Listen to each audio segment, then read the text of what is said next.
Welcome to the Entertainment Room, where I have quite a full episode today. Our favorite, persistent, grudge-holding killer in the hockey mask. Today, I am ranking the Friday the 13th films. This will be my second ranked episode. The first one being my ranking of all the Paranormal Activity films. So I am now ranking Friday the 13th, worst to best, in my opinion. Jason Voorhees is a legendary horror icon that many love. Despite its ups and downs, the franchise and the character have solidified themselves as one of the most popular in the genre, and overall, for good reason. So in my ranking, I am including films 1 through 10, as well as the 2009 remake. I am not including Freddy vs. Jason. It just doesn't really feel right for me to include a joint film into the mix. I know many others have, but that's just a film I would one day like to review on its own.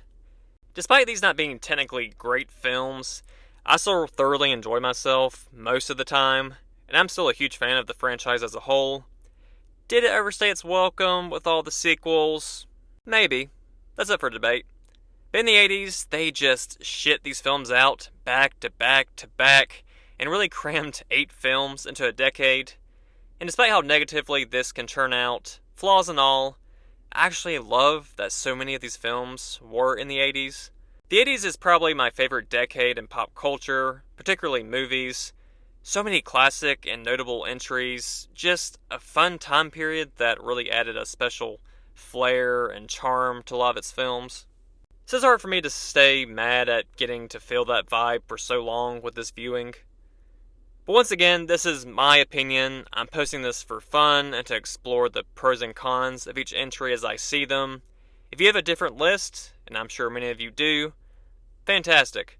I love hearing people's rankings, especially when they're devoid of hostility in our conversation, so feel free to share your thoughts with me on my social media. And last thing before we start, it's really hard to get into my opinions in this type of video without jumping straight into spoilers each segment.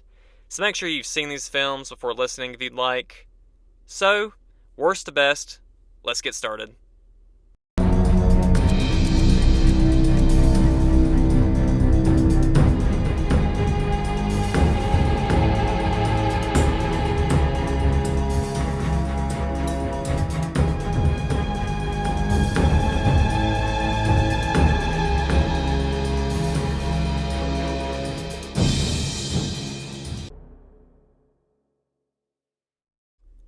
So in my 11th place, or last place spot, I have 1989's Friday the 13th Part 8, Jason Takes Manhattan. The 80s era Friday the 13th installments went out, not with a bang, more like it fizzled out. Kind of like a balloon you tied off, but you let it go instead, and it makes that hilarious noise as it flies around the room. Fizzled out like an awkward breakup. And now I can understand other entries taking this spot for other people, but when it comes to this film, there's just about nothing I would really come back to here. Some okay scenes, but not nearly enough that would bring me back.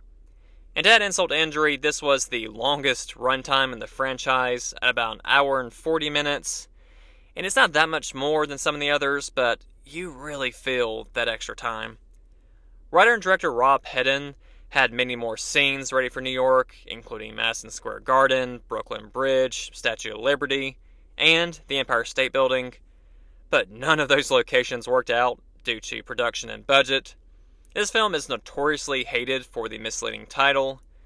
Jason Takes Manhattan insinuates the film predominantly takes place in New York, but as it turns out, Vancouver was the main filming location, and the first 2/3 or more of the film takes place on a cruise ship. And as far as the story even goes, the entire film takes place in New York City itself, maybe the last 30 to 35 minutes, if that. And to make matters worse, the story, the characters, the kills, some of the least interesting in the franchise, not even interestingly bad characters you can laugh at. And Hedden himself claims to side with fans on the criticism as the studio interfered heavily due to its budget severely limiting these scenes in New York. And is his defense partly a cop-out?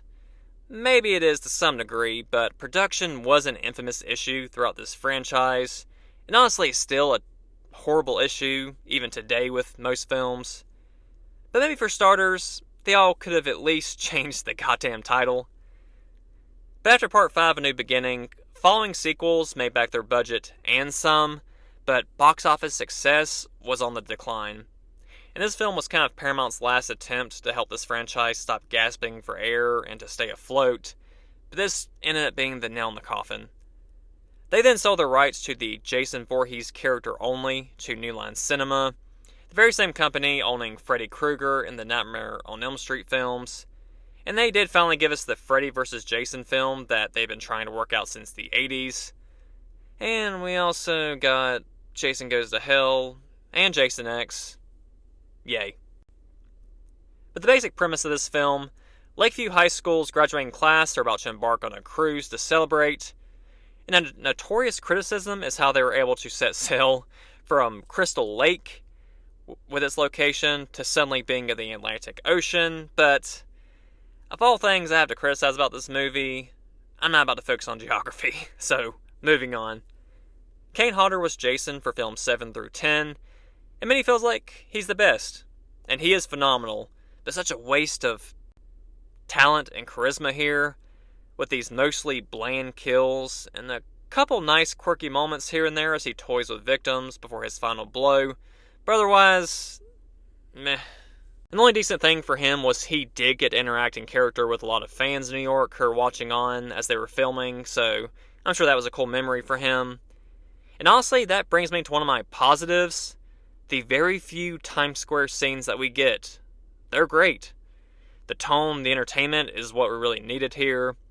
The chase scenes of the crowds, Jason punting a boombox like an elementary school bully instead of walking, inches to the left or stepping over it. And then him scaring those same punks with the boombox with his face rather than actually, chopping them up or killing them. Then you have our lead characters telling a diner waitress that someone is following them and trying to kill them, and she casually just says, "Welcome to New York." Then Jason enters said diner and tosses the largest guy in the room out of his way, like he's one of those 20 pillows on a hotel bed you don't want. Just give us more of this. And this is the last film with Corpse Jason, brought back by a second time by electricity. And then Rennie is the lead character here with some past trauma we eventually uncover.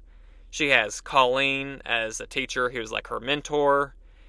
And then she has uptight, stiff-ass, cradle-rocking Principal Charles, who turns out to be the partial, kind of dominant cause for her trauma and her fear of water. Because he tossed her in the water in Crystal Lake years ago to attempt to try and show her how to swim. And then we even see little Jason Voorhees try to grab her and pull her under at that point. In this film in particular, they really run with this idea of Jason having these supernatural abilities. Rennie sees these visions of Jason as a little boy drowning, begging for help. And it's not to be all in her head, but we even get a shot of her dog appearing to see the same vision as her at one point. And these abilities also bring about one of my least favorite things about movie slashers, and that is their ability to catch up to victims even when it seems improbable. You might could give this film a pass, kind of, due to his apparent powers he has, but to me it's just annoying, catching a running victim while the killer is walking. And at one point, Principal Charles even runs into this building with Jason in leisurely pursuit, and suddenly Jason is up there on the second floor throwing him out that window. It just really kills suspense to me. And I just like a more grounded, slightly more realistic approach. And this may be an odd complaint, but it really makes me feel like, what's the point in fending him off? This motherfucker can teleport. Except for when the story needs him not to. Another aspect that didn't work as well is Crazy Ralph 2.0. If you remember the Crazy Ralph character in the first two films, telling everyone that they're doomed, we have a similar character here on the ship, I guess paying homage to that, but it's just pointless. Doesn't add anything to an almost nothing film. So even the leads in this franchise aren't focused on too much when it comes to characterization and truly fleshing them out. These are almost just too painful to sit through sometimes. All the filler with their stories and scenes just felt mostly like a drag to get through. Rennie is okay, but one of the least interesting final girl characters to me. Sean as the love interest is just a bit too whiny, And no hate to these actors necessarily, the writing is just so terrible. And I know this was budgetary, this next thing, but I just love how they started the movie with all these high school extras after they set sail, and then the majority of them just disappear. But probably the most hilarious scene with these extras was the lack of attention to them, was probably the 4 or 5 students Colleen put in the kitchen to wait to evacuate them to the lifeboats until she could find Sean and Rennie. She just leaves them in the kitchen, and then a few moments later, they are actually left behind. They tried to find a half-assed way to explain this away and move past it, but it just makes no sense. Colleen finds the others, mentions needing to grab these 4 or 5 students before heading to the lifeboat, and Sean just randomly says something like, "No, the kitchen is gone." Even though he has not been anywhere near the kitchen as far as we can see. And the boat is flooding, yes, but no one saw any evidence of the kitchen actually flooding. And especially for the teachers, would it not have been a good idea to, I don't know, go check? If I'm missing something, tell me, but otherwise, they should have done something else to explain away the 4 to 5 abandoned high school kids. But they're extras though, I guess, so fuck them. And despite the limitations with not being in New York long, they could have at least tried to make this whole boat adventure a little more investing. I just gave no fucks about the characters or even most of the scenes with Jason. Maybe the most interesting scene was the hot stone to the abdomen kill in the sauna, maybe. And then when it comes to the decision making, of course, it's bad, in typical horror fashion. Splitting up, especially in a large city. Sean at one point sends Rennie alone to drop the anchor by herself while they're on the boat. And for a slasher, there are just a lot of off-screen deaths, which some off-screen deaths are okay to a certain extent, but here, it doesn't help that a lot of the on-screen kills are just so underwhelming. Nothing's really scary either. The one decent scare I can maybe credit is when Rennie is seeing a vision of young Jason in her room window, and then current Jason suddenly shoves his fat head through that window into the room. And I'm not gonna lie, that was a pretty good scare. I like that one. But even in the last 40 minutes or so, I didn't really care for most of the New York scenes outside of the Times Square ones I mentioned earlier. The overlong sketchy alleyway scenes and the sewer scenes were just still pretty boring. One other positive you have to talk about with Jason Takes Manhattan is the famous scene with Julius's death. It's goofy as fuck, but honestly, we needed more stuff like this. Julius delivering 59 punches to Jason's face, while Jason patiently waits for him to tire out. And then Jason swiftly winds up one blow that decapitates him. In this case, I loved laughing at this prolonged fight, with Jason's subtle reactions and how they stopped the music and the score completely during the scene. It's just, you have this bad film with multiple restrictions and limitations. At least have more fun with it in a similar fashion to this. And in these last 40 minutes, they made Jason a bit more fun, as I mentioned earlier. This big, buff motherfucker just slowly walking straight through a glass door that could have been easily opened quickly. And again, the Times Square moments, it's just great stuff. The finale in the sewers was such a dull finale. They round out an already uninteresting subplot of Jason and Rennie somehow being connected after all these years. You have Jason being overtaken by toxic waste and his spirit reverting back to this little boy. Just give me a break. At least the dog lived, I guess. And that outro song, Darkness Side of the Night by Metropolis, phenomenal 80s song. I really felt that City Nightlife vibe, which was nice. Just a great choice. I wish that song was on Spotify. But as a whole, a huge letdown and a limp effort by Paramount.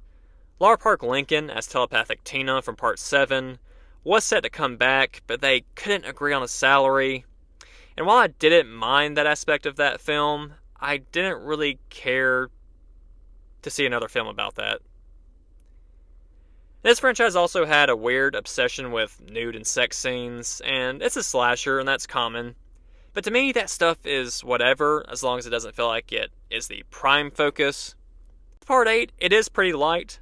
I find it odd that they pushed so hard for Jensen Daggett, who played Rennie, to do a nude scene. And they did do it to rebuke a cliche that only slutty female characters show skin, and to a certain extent I get it, but they asked her so many times. And they kept trying to accommodate too, asking her to go from a nude scene to a topless scene to just taking her blouse off. And every time she said no. And it really just sounded like it got super creepy.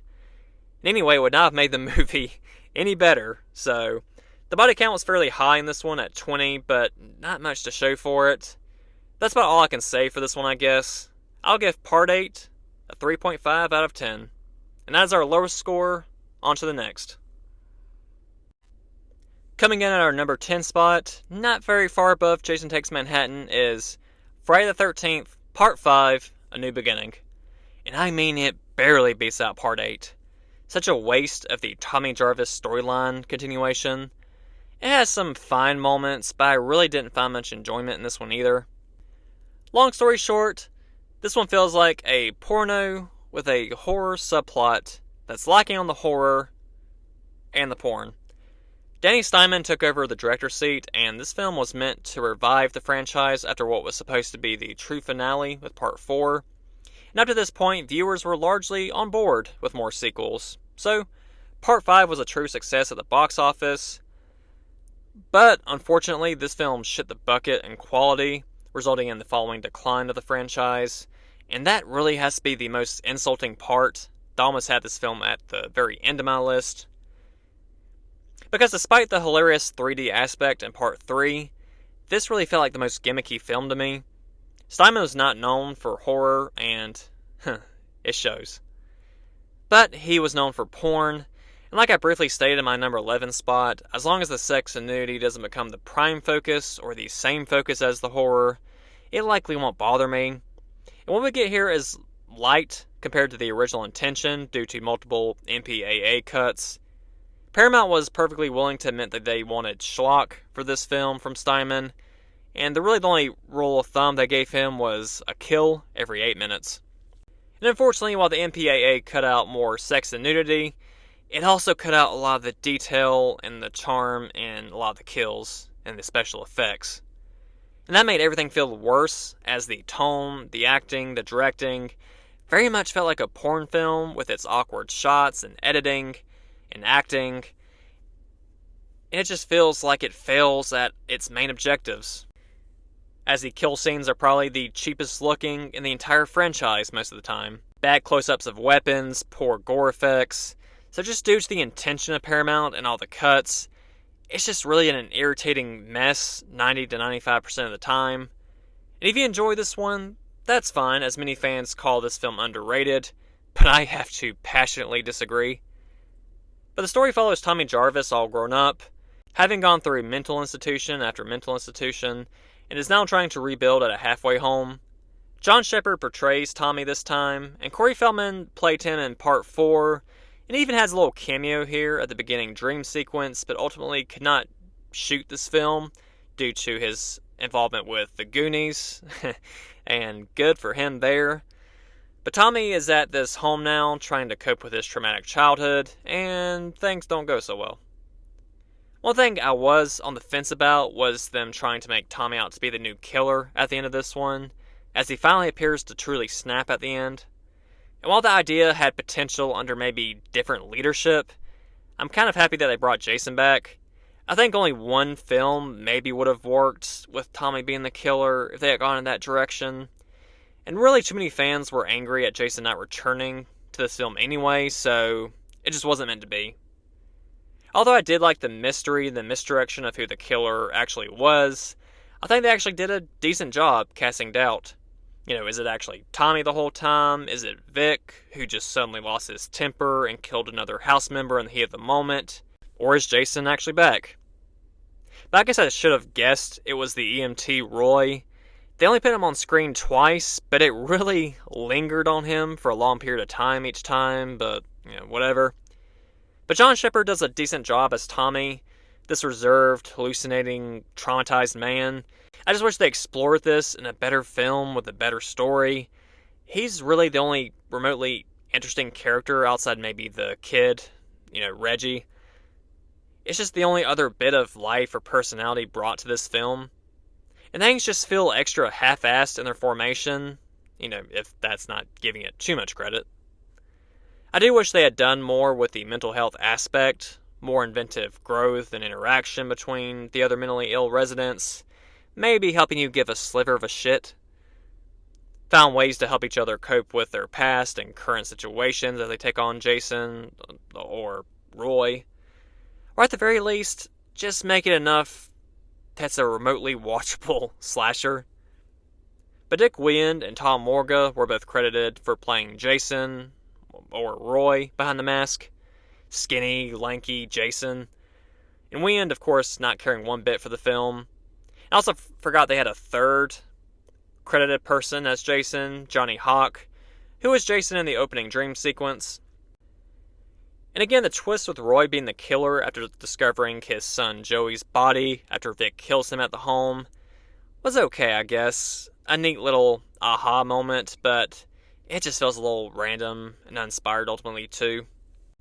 And thinking back on the kills, the one decent one actually was the scene in the woods after what was initially going to be a 3-minute sex scene versus a 10-second one. But anyways, it's when the killer wrapped a belt around Eddie's eyes from behind a tree and tightened it. It kind of set itself apart from the other kills and the other attempts in the film. I actually felt like I was watching a Friday the 13th film for a good 5 seconds, rather than a dollar store knockoff of one. But I guess the flare in someone's mouth was a fine addition too. This film is campy as hell, like the other four to a certain extent, but it lacks that typical charm. An amusing addition that I thought was okay was the redneck neighbors, Ethel and Junior, bitching and complaining about the home all the time. They drew some laughs from me, even if their attempts at humor were a bit forced in a lot of moments. Junior being Ethel's hype man, and her making the Grinch look like he has 5-star etiquette. But Ethel has a couple okay zingers here and there, and we get to see Tommy use his fighting skills that he somehow had time to develop from somewhere, as he whoops up on Junior. And this leads to a hilarious scene of Junior yelling and crying, doing 30 seconds of laps on his dirt bike around his backyard before he's killed. I've heard of walking or running around crying when stressed out and overstimulated, but I don't think I've ever seen somebody stress ride like this in such a way. And it's just such a stupid fucking scene, but I guess it's one of the few to really get any kind of a reaction from me, so there's that. I don't know why we didn't get more Tommy Kung Fu in part 6. Well, probably because it made no fucking sense for him to have it in the first place. Moving on. Also just felt like this was maybe the worst film with building suspense also. Some of the earlier films in particular just did a better job trying to build the moment up before a kill, at least sometimes. Some extended shots of a character either being paranoid or just doing something normal while the audience knows danger is near, plus some decent camera work with some misdirection here and there before a potential jump scare. And a lot of later installments did lack this suspense, but still kind of worked because the kill scenes were just so entertaining and big. And here, just the thrill factor, it's just not there, it's not present. Not to mention you can, in particular, here in part 5, you can see the kill coming a mile away. Just an overall lack of anticipation, holding your hand to the next big moment. And then the final showdown with Tommy, Pam, and Reggie, and not Jason, was lackluster as well. But it was okay in places, with Tommy facing his fear. And I feel like they also wanted to make the reveal of the killer in the hockey mask this epic moment, because they finally showed the killer not off-screen or in POV. You do get to see this killer with the hockey mask, but it is different, and Jason looks like he switched to only doing cardio at the gym. And one more thing to that, the movie needed to be halfway decent to begin with for me to even really care by this point. I do hate that we never got to see Ted White again as Jason, like in part 4, and he expressed some regret later with not returning to this one, but with all the issues he had with the director Joseph Zito in part 4, I really don't think him and Steinman would have gotten on at all, with Steinman's cocaine issues and apparent lack of professionalism. Even though there were conflicting things on this from Melanie Kinnaman, who played Pam, and then Deborah Voorhees, who played Tina, they had conflicting viewpoints of how Steinman worked. But apparently the cinematographer had to step in at some point to direct some scenes because of all the issues Steinman had going on, but, you never know what to fully believe, but Either way, I'm thankful he never returned to this franchise. So, even though I almost had this in my last place spot, I did like the setting more here and a couple performances a bit better. Plus the pacing and the runtime were more efficient in a way. So I'll go with a 4.4 out of 10. Alright, welcome to my number 9 spot. I hope you're ready to smoke a little dope, have premarital sex, and get slaughtered. As a character in this movie tells 3 strangers he's never met before for some reason. By the way, this same character is also one of our 2 heroes or some shit. But anyway, coming in at number 9 is 1993's Jason Goes to Hell. This is a Jason Voorhees movie, and not technically a Friday the 13th film. After the dumpster fire that was Jason Takes Manhattan, Paramount sold their rights to the Jason character only to New Line Cinema, giving us our first and only Jason film from the 90s.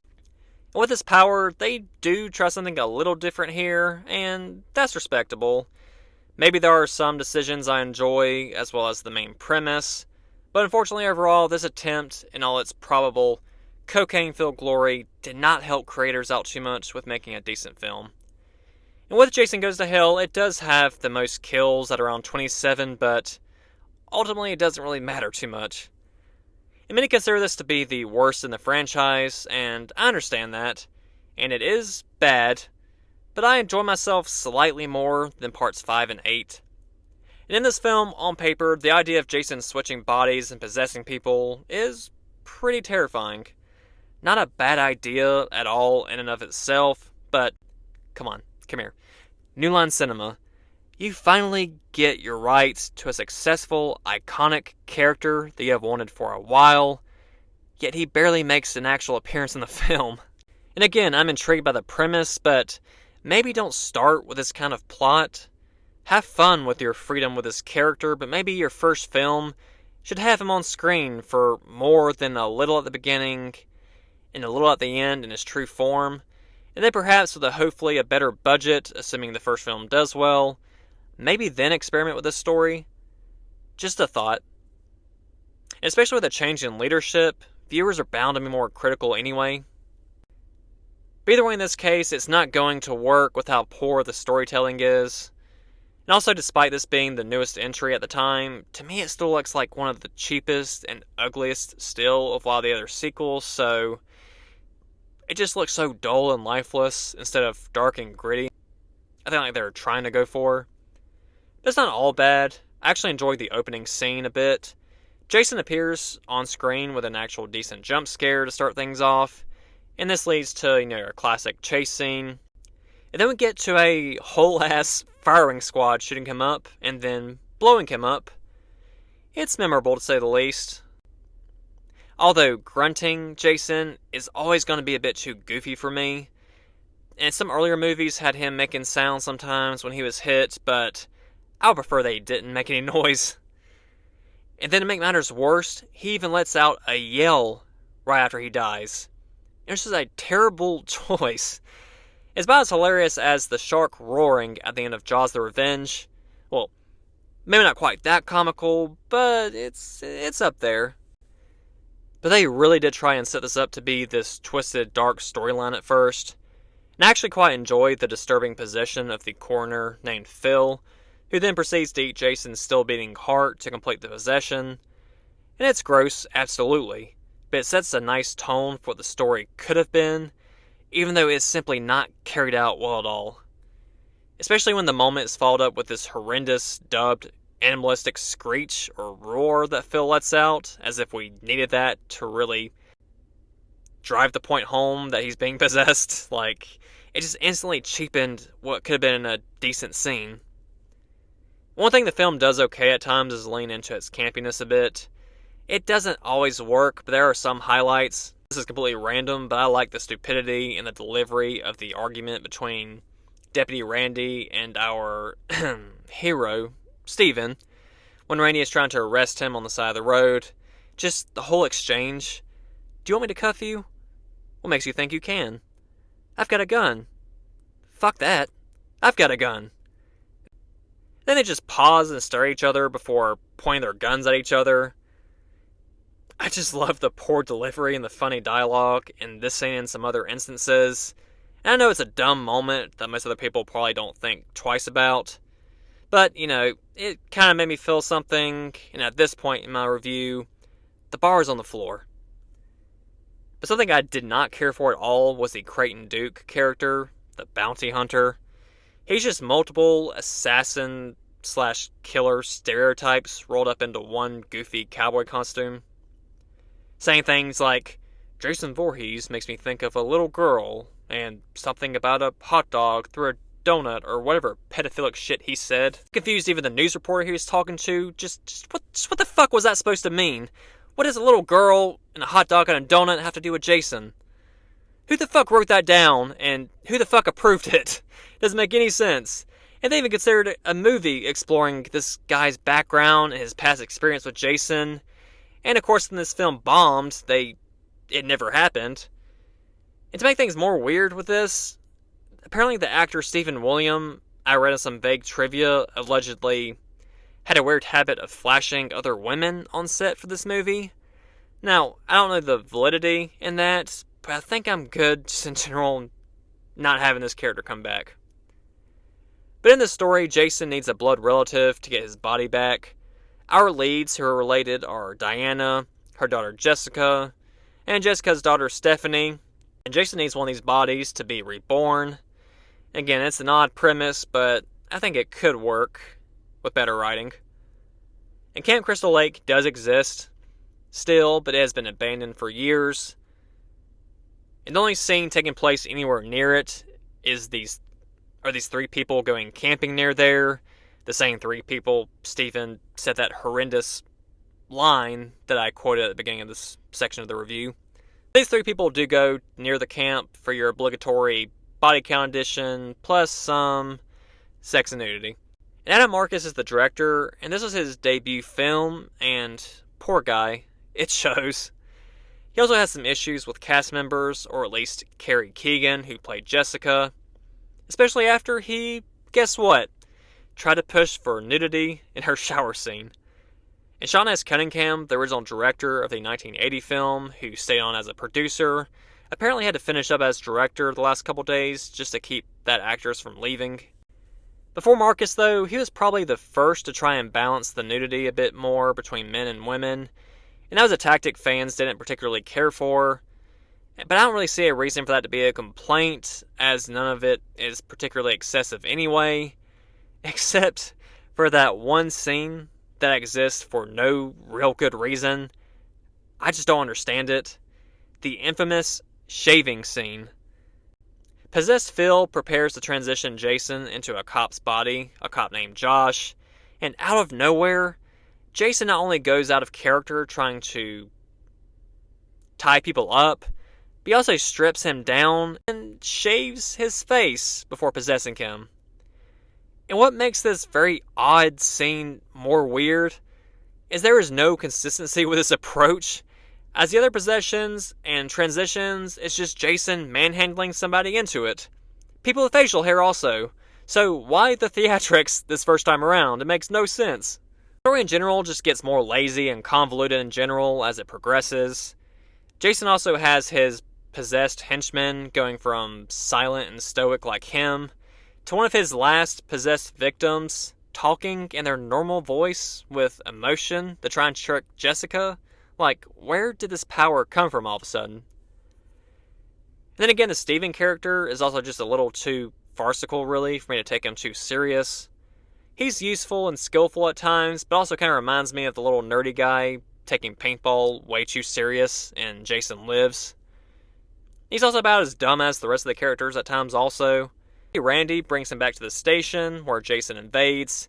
Instead of utilizing the deputy that has been secretly helping you the entire time, he just knocks him out and abandons him. With the kills in this entry, they're rarely interesting, and I really don't remember most of them. Although the one kill I did like was the white trash diner owner who tried fighting off the possessed Robert. He just gives her this little elbow to the jaw, kind of knocking her jaw inward into her skull, which was actually a shockingly comical death for an ironically over-talkative character. So that was kind of funny. And then we have the most well-done scene with the most uncharacteristically impressive effects. And that is Josh literally melting and deteriorating rapidly after Jason switches from him to Robert.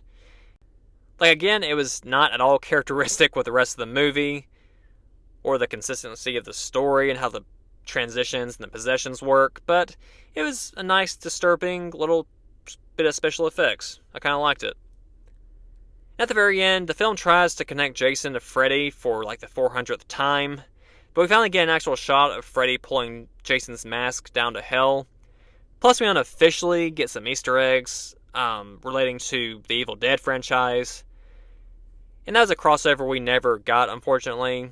They had little bits relating to Evil Dead, like the dagger used to kill Jason, then the book, the Necronomicon.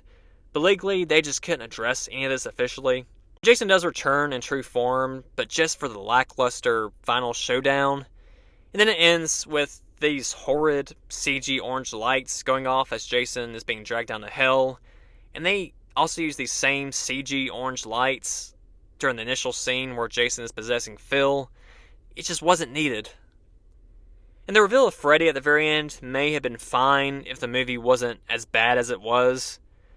Plus, it took them 10 years to give us what was a lacking crossover anyway. But when it comes to the writers here, John Hughley and Dean Lorey did have ideas and did try with Adam Marcus to give us a unique vision. But once again, we have studio interference with script changes and rush orders on rewrites. Just one of the many things to fuck up this movie even more. This entry, though, did do better financially than Part 8, but it was still the second lowest earning in the franchise. But it's a genuine effort, kind of, with a couple charming characteristics, but still not very good. Falls flat in the end. I'll give Jason Goes to Hell a 4.6 out of 10.